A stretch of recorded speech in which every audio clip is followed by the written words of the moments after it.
koroke de be Angola imo de fo ko koroke de be Cameroun ko be deresu lamme kosobe aka fole bamma abe do kanye ko doanye jale shi ko min fo jale shi mana joli koli anyu salli chogo min fo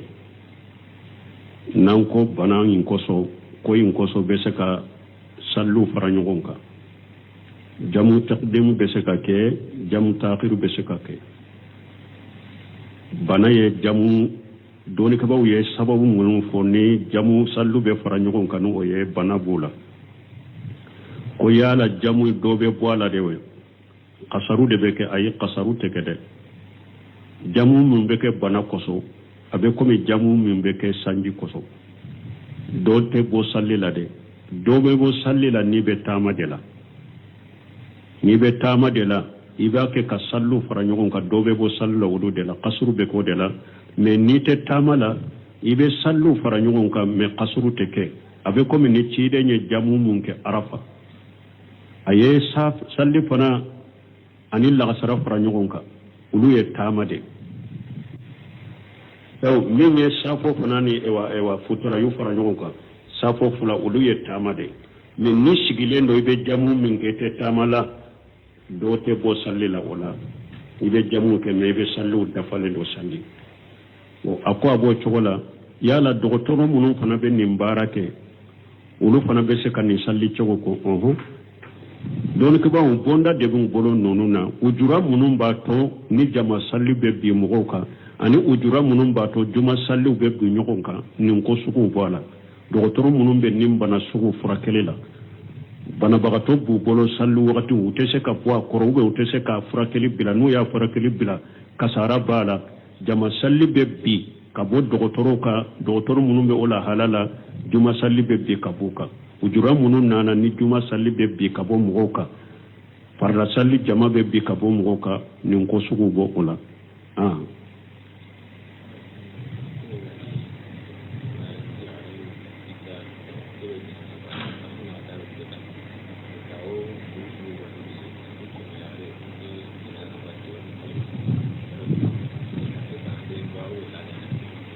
bo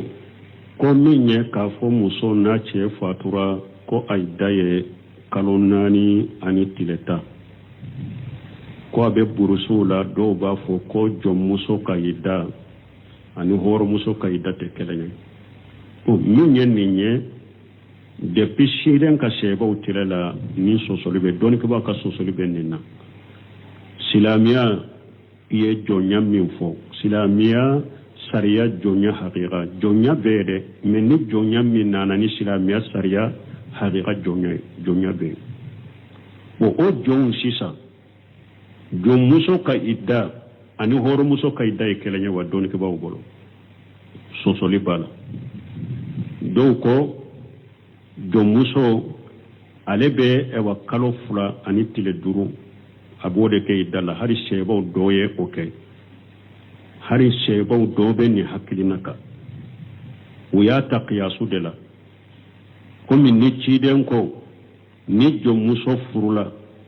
na ye jene yake ni horo muso mafuru aye jene yake foro muso ka la jabat tilanche kake jom muso la wala jom muso na furula na ye jene yake bisanya biduru de be boala ni horo muso ye jene yake amafuru busanya keme de be boala o tilanche de beke jorna donc ko tumami akera tilanche ne yorola idafana la akate tilanche o ya taqiyasula hari shebo do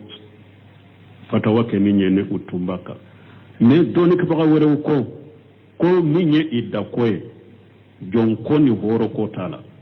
jon muson koni horo muso ko tala idda ko koni bede kelenya ولو كد لك من يفلو على آية ولكم والذين يتوفون منكم يزارون زواجا يتربصن بأنفسهن 4 أشهر وأسرا ولكم ومن بسا وكم مسو تو وكفه ومسو كسجنو ويريه كالوناني أني تلتا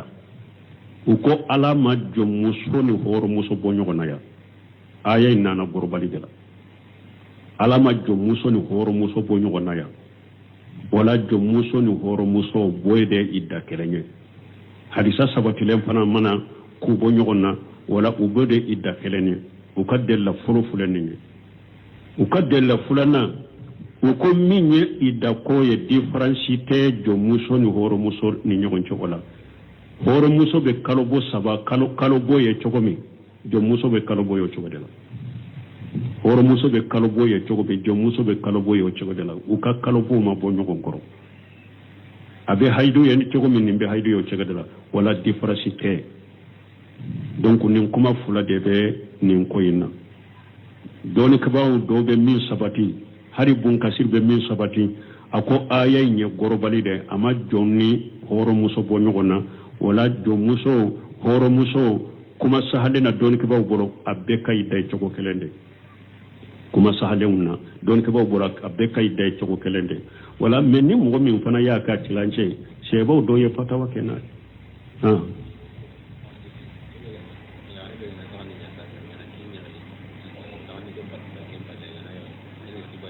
bon ko ni muso minye kalo fulani tile duru ko kofe do ya furu basi bala basi cita furu ina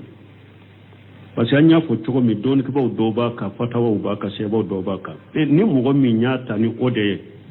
ka don ko ba do de ka kuma ta ka fatawa ta ka barake nai ni aye o idda de sigi ka idda bana kalo fulani tile duru ni mugo ya furu fo ita ka furu la alayhi salam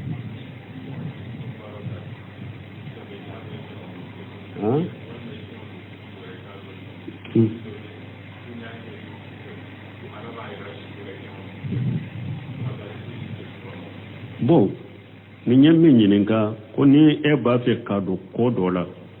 mais e ma haklina kelenta yalan kanninde ko ben kanandinde ko aya misali yak ni ba fe ka muso furu e ma desu kelenta ko salli chogo dobe ko iba salli sufe ko koy min kanyi ko alaba yiri la sokola ni sahalente min te kuma sahalenye salli min be wo ye salatul istiqara de o makirikira ni sufelay tiden ko ni mo min kamina ni kodo ye iba fe kake ite ka hera do koyna akoy ka salatul istiqara ke Jabir ibn Abdullah ka hadisa be ako tiden tumbe ulu lakala salatul istiqara duawula kuma tungu lakara qur'an la chokomi donc wibe arakan fula sal tiden ko ni mo min ba fe ka do kodo la akera mba fe ka muso do de furu bon nta don ka hera baro ben ka hera tala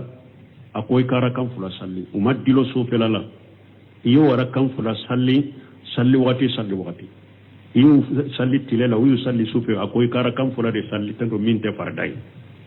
nyara ko fula salli ika salamu kofe duawul istiqara be اللهم إنا أستغفرك بعلمك واستغفرك بقدرتك أنت تعلم ولا أعلم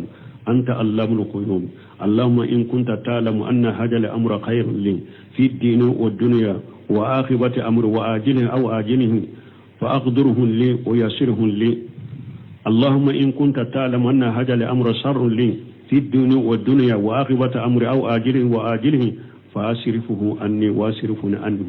ثم أرضيني به ninde duwalu siqara tigi ala amara ewa minye ewa har ni te arabu ite se arabu kana yire few ni arakam fulay salle ba fon tigi ala e ala de be fendo de nete fendo e ala de be ko latige nete ko latige e ala de be ko do wole undo ntigala nin ko min fulen ni ne ba fe kana duwala ni e ala bado konne ka hera ala koni bodo ni e ala bado konne ka hera de ben nin ko inna nka jianya na mayala anin kallagara anin ka sisa anin ka kunna tawula ala ika kun latigenye ika nyoyanye ika ewa ake hera yenye ika e wajje ni ko nyenye fana ntigi ala ni e bado de be ko dogolendo nete ko dogolendo nin komi ni ne ba fe kaddo ala ko yimmanyi nema nka janya na mayala amanyi ma nka dinala amanyi ma shisa amanyi ma nka ko na tawla ntige ala ika ko nyele maka bone boro ikanne yere fana yelema ka bo koyinna o kofe ka jeni nyeni koyinye ninde dual istikhara bo ni yen ninke ka ko ibe dare eba ibe fenye otede ni yen ninke te ni ka duawu jabira uminara ala be koyinde kuraje kila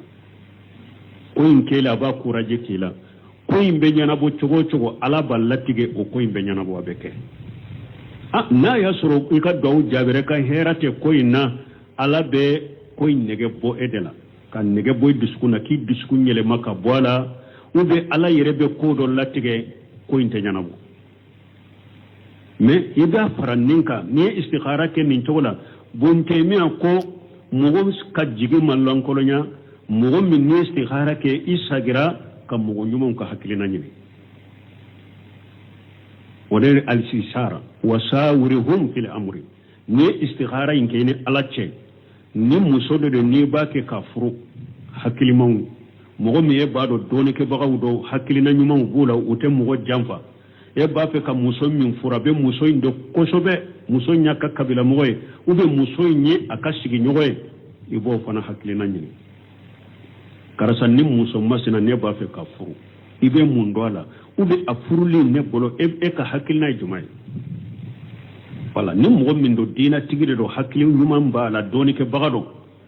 donc ate mogo jamfa no fana yi min fiye hakilina la ka fara istikhara kan ulu fula niye nununke bunte me ko akacha ibe do komina ateke ewa ko jugu ya ima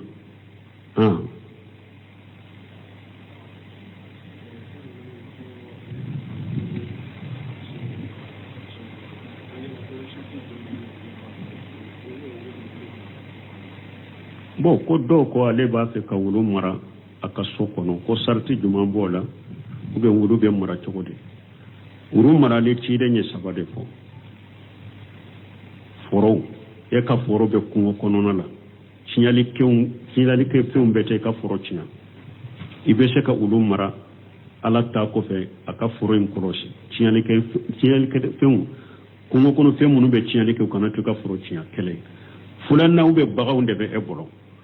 e ka bagaw be si kungo kono na de la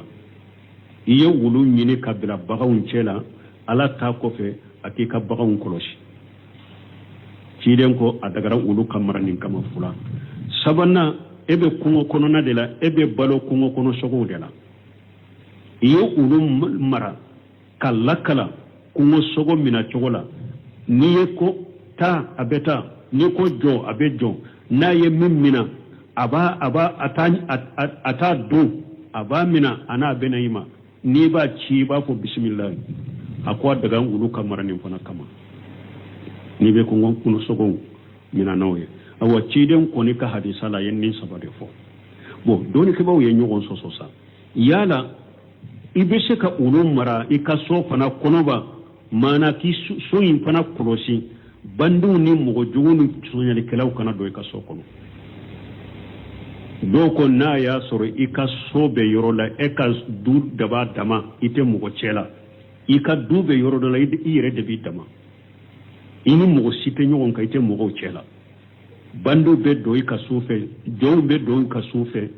do ko awa chiden nyemin fo ka fe ulu kamara foro kama ulu kamara bagawun kama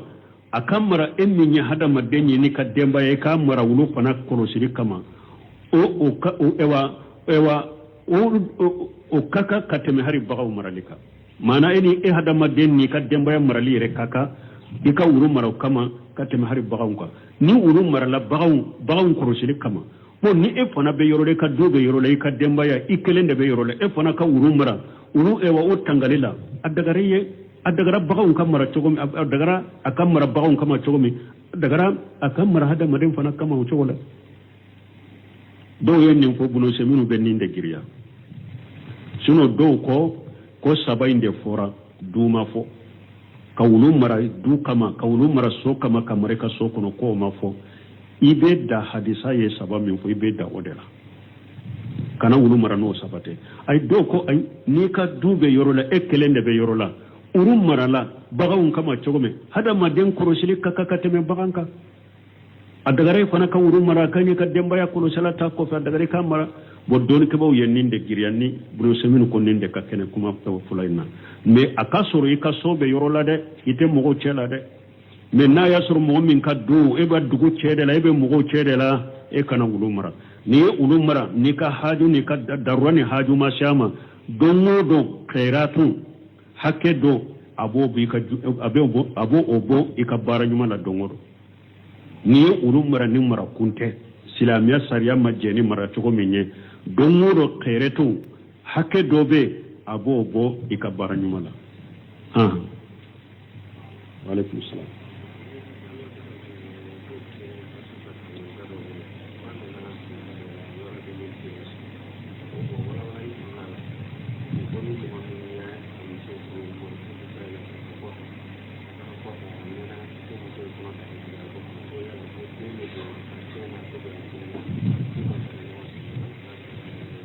min fule ni nye ne ye nin jaabi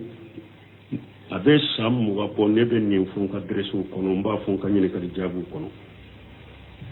ko olu bɛ dɛrɛsiw ta karamɔgɔ dɔ bolo k'u nana hadisa la ali waladu lil firas ko den bɛ di dilantigi de ma ko karamɔgɔ ko ni mɔgɔ min ye muso furu i y'a to i kɔfɛ e taara tunga la ko ni muso in ye den sɔrɔ i kɔfɛ o den bɛ don i tiɲɛ la ou bien a tɛ dɔn k'o ma ɲɔgɔn faamu o yɔrɔ la ne ye nin kuma fɔ a bɛ san mugan bɔ hakili ta dati la dɛ mais san mugan ou ka ca n'o ye n ye nin kuma fɔ n ka maraka dɛrɛsiw la hari karamɔgɔ caman bɛ a wagati a dɔw a ma don dusukun kɔnɔ o ma se ka faamu a ma don dusukun kɔnɔ a dɔw taara saudiya n y'a fɔ sunkalo min na hiju dɔw taara saudiya ka taa karamɔgɔw ɲininka ko karamɔgɔ dɔw b'an fɛ ye nin fɔ ko n'i ye muso furu i dɔnna n'a ye n'a ye den sɔrɔ i kɔfɛ i den dɔ a bɛ don tiɲɛ la foyi t'a bɔ tiɲɛ la fo a ka ɲɔgɔn danga kɛ a bɛ cogo di u ni min taara karamɔgɔ ɲininka o de y'a fɔ ne yɛrɛ mais olu yɛrɛ t'a fɔ u ni min taara karamɔgɔ ko karamɔgɔ ko min ye nin fɔ a ye min fɔ de tiɲɛ ye foyi tɛ den bɔ tiɲɛ la ni danga tɛ karamɔgɔ min ye nin fɔ a ye tiɲɛ dɔ o ye ciden ka hadisa de ye dɛ a ko a tigiw y'u jaabi nin de la a ko ma fɔ fɛn ye dɛ n ko bɛ nin fɔ ne yan n y'a mɛn k'u ye karamɔgɔ kelen de ɲininka jamana in kɔnɔ u ye karamɔgɔ ɲininka u k'u ye mun ɲininka de m'a fɔ a bɛɛ dɛ k'olu ye karamɔgɔ ɲininka a si ma se ka taa yɔrɔ sɔrɔ nin na u b'a fɔ ko ayiwa tiɲɛ t'a la karamɔgɔ kelen de ko u ka ɲininkali kɔnɔ la a ko a ye min fɔ de don a ko ni e ko i ka muso ye sisan nin den tɛ n ka den e ye muso kɛ mun ye jɛnɛkɛla tɛ yan a ko n'a y'a sɔrɔ i muso tɛ muso min ye i ko karisa nin den i ye jɛnɛya de kɛ nin den in na n'a y'i wele sariya la mun bɛ kɛ i bɛ seere naani de nati ni seere naani bɛ ma sɔrɔ e bolo mun bɛ k'i la busanya 80 n'i ko i muso ma nin den tɛ n den ye nin kɔnɔ tɛ ne ka kɔnɔ ye ou bien n'i ye i bɛ jɛnɛya la ko silamɛya sariya ni muso y'i lase silamɛya sariya la muso ni mɔgɔ n'a ka furumuso cɛ seereya ko tɛ maa bɛ mun kɛ ɲɔgɔn danga i ma i n'a fɔ n ko den min tɛ n ka den ne de ye nkalon tigɛ n den dɔn busanya 80 na bɔ i la ou bien nin kɔnɔ min filɛ nin ko n ka kɔnɔ tɛ n ka kɔnɔ de don busanya 80 na bɔ i la i ye nkalon da muso la ou bien ne ye ani cɛ de ye jɛnɛya la a y'i se sariya ma e ko ayi tiɲɛ la maa ni cɛ ye jɛnɛya la busana 80 na bɔ i la ni i ka danga naani kɛ i ko wallahi n kalinali ala ye nin den min filɛ nin ye ne den tɛ nin kɔnɔ min filɛ ne ka kɔnɔ tɛ siɲɛ kelen filanan n kalinali ala ye nin den min filɛ n den tɛ ou bien nin kɔnɔ min filɛ n kɔnɔ tɛ a ma kɛ fila ya sabanan wallahi nin den min filɛ nin den tɛ ou bien nin kɔnɔ min filɛ nin ka kɔnɔ tɛ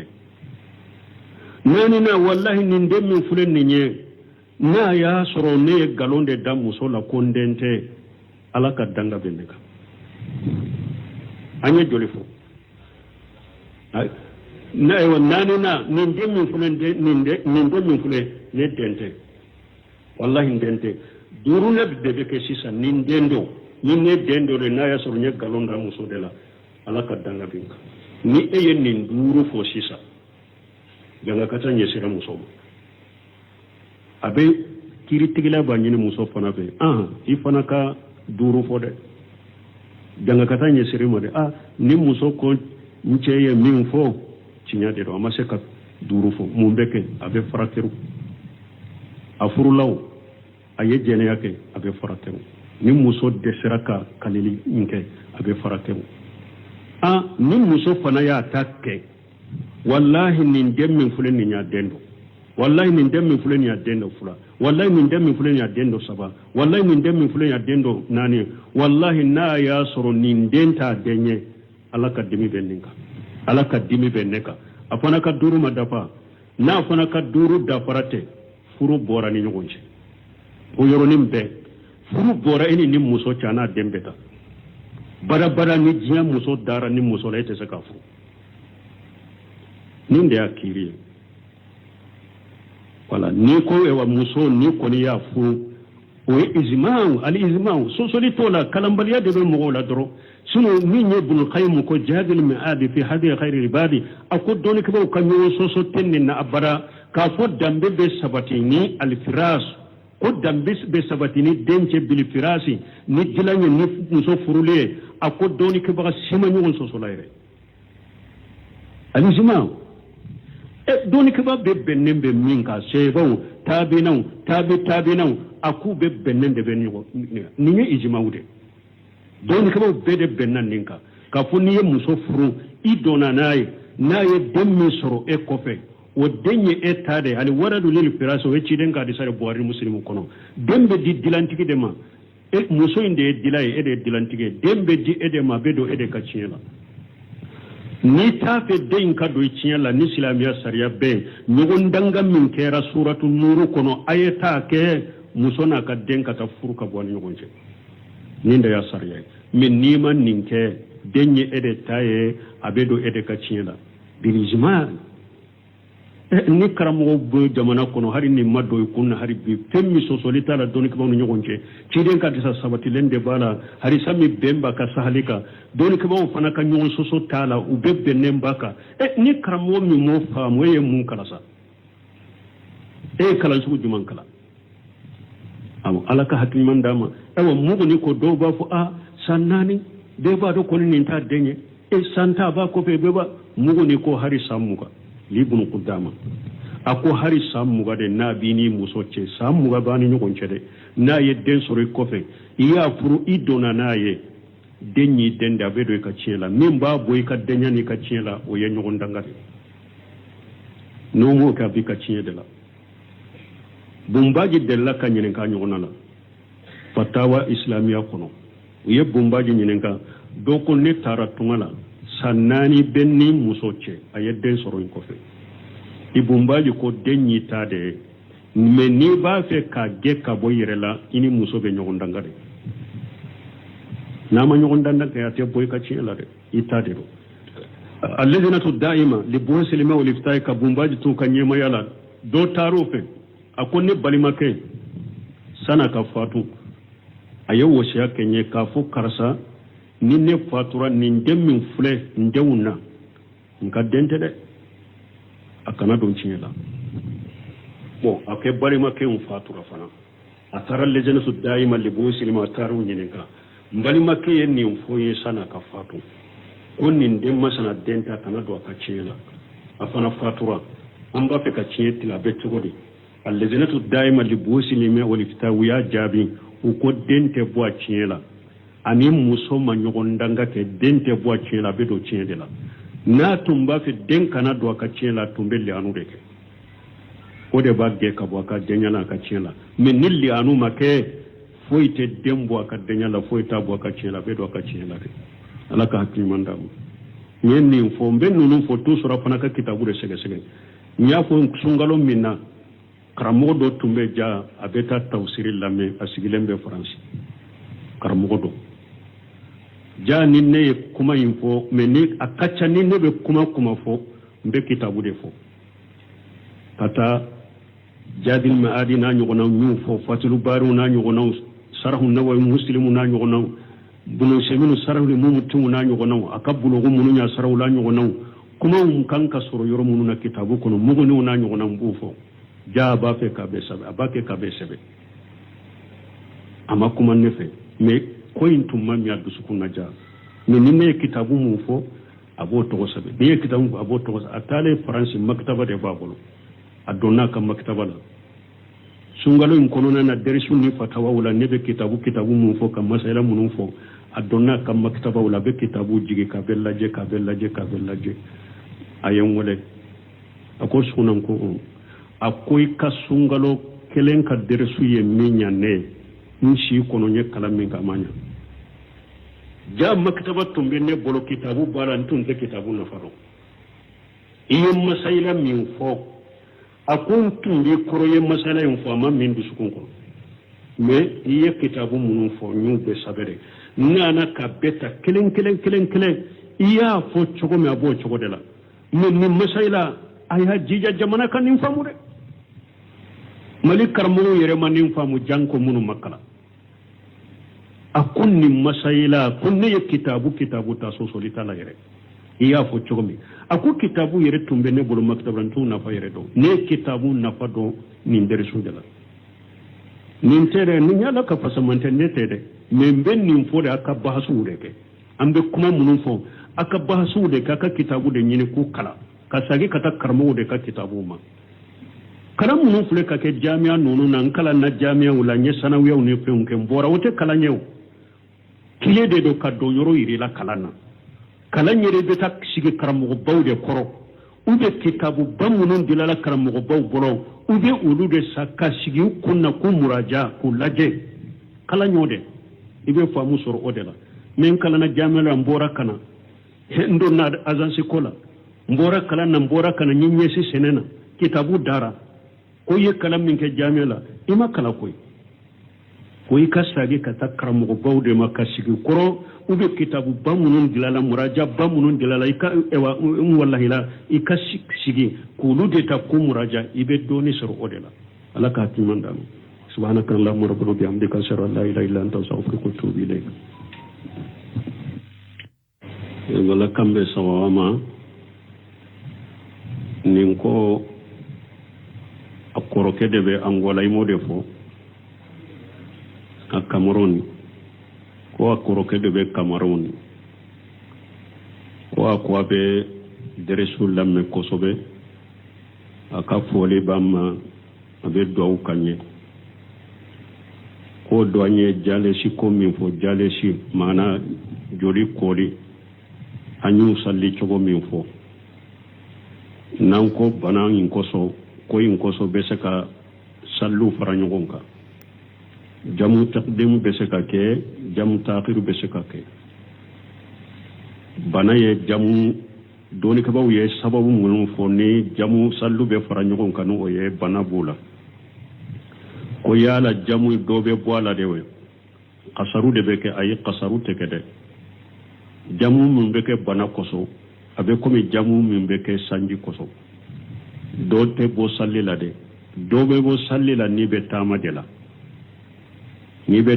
la iba ke ka sallu fara nyogon ka do be bo sallu wudu de la qasru be ko de la me ni te tama la ibe sallu fara nyogon ka me qasru te ke abe komi ni ci de nye jamu mun ke arafa